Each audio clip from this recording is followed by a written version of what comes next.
Мэдээж их хурлын гишүүн энэ их хурлын чуулганд болон байнгын ороонд үг хэлэхдээ бол хариуцлагатай байх ёстой. Ямар нэгэн баримтгүйгээр хүн амьтан гүтгэж болохгүй. Тэр бол мэдээж. Тийм ч учраас бүрэн учрагддаг хүнийг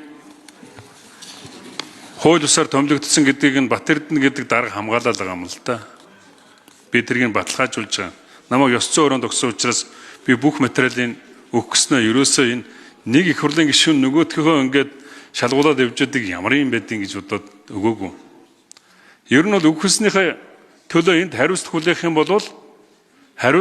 юм бол та нарыг бүгдийн чинь тэр хориглоно гэдэг юуны дагуу иргэний шүүхт өгөөд ч юм уу одоо гүтгэхээр бол эрүүгийн заалт одоо жишээ нь засгийн газар ороод тэр нь батлагдлаа гэх тохиолдолд гүтгэхээр бүгдийн чинь та нарыг торгоод тэгээд торгосон учраас шүүхээр ял.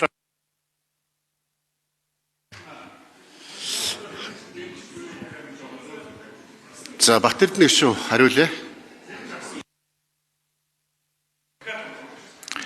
Бүрдөөс дарга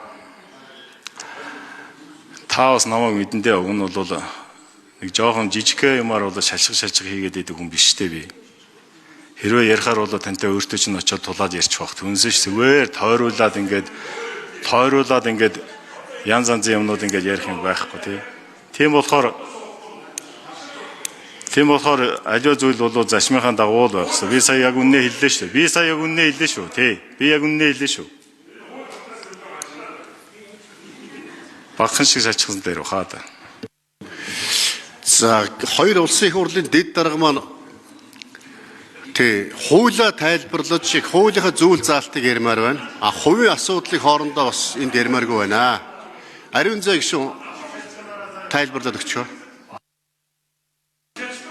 За Пүрэвдарч гишүүн болон Бат Эрдэнэ гишүүд нарын хоёр дэд даргын яриад байгаа асуудлаар ёс зүйн дэд хороон дээр гомдол ирээд надад хуваарлагдаад би энэ асуудлыг авч үзээд тэгээд ёс зүйн зөрчил үүсээгүй байна гэж дүгнсэн шиг Пүрэвдарч гишүүнээ баримтыг ярьсан байна. Одоо шалгагдж байгаа юм байна гэдэг асуудлыг ярьсан.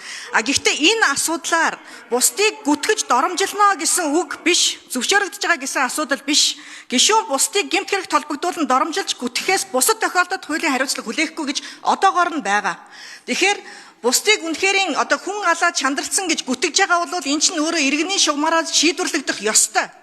Ерөнхийлөгч хүртэл бусдыг одоо гүтгсэн, доромжилсан хүмүүсийг эргүүлэн татах ёстой гэдэг хуулийг оруулж ирээд бид нар хүлээгээд авцсан шүү дээ. Тэгээ яагаад одоо ийм юм ярьцгаагаад байгаа юм? Хариуцлагатай байх ёстой. Тэгэхээр ёс зүйн дэд хороонд бол одоо тэгээ хариуцлагатай хүмүүс нь ороод өөрсдөө одоо энийгээ ярьж байх ёстой. Тэгэхээр энэ агуулгаар нь харцгаагаараа битгий хувийн амбицаар ярьцгаагаад.